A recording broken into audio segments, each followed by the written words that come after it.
तुम्ही तुमच्या भावनांना आतच दाबून ठेवताय का? असं करू नका. कारण असं केल्याने तुम्ही तुमच्या बॉडीला दुःखाला एका तणावाच्या रूपात स्टोअर करून ठेवण्यास सांगताय आणि याचे खूप वाईट परिणाम तुम्हाला भविष्यात भोगावे लागतील.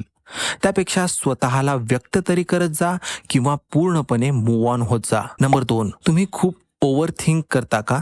हे तुमच्या ब्रेनची पद्धत आहे. असं करून तुम्ही तुम्हाला इग्नोर केलेलं किंवा कुणाच्या मनात तुमच्याविषयी गैरसमज झालेला असेल तर तुमचा ब्रेन त्याविषयी स्वतःला सेफ फील करवून देत असतो.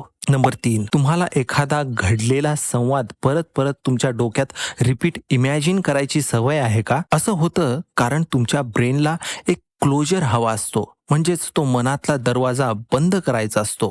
त्यासाठी तुमचा मेंदू झटत असतो. नंबर 4, कधी कधी आपल्यावर खूप भावनिक ताण तयार झाल्याने आपल्याला खूप आळस यायला लागतो. तेव्हा लक्षात घ्या की हे बर्नआउट आहे, तुमच्यातला आळशीपणा नाही. नंबर 5, तुम्हाला इतरांना हसवण्याची खूप सवय आहे का? खूप लोक इतरांना खूप हसवतात पण स्वतःचं दुःख मात्र खोलवर कुठेतरी लपवून ठेवत असतात.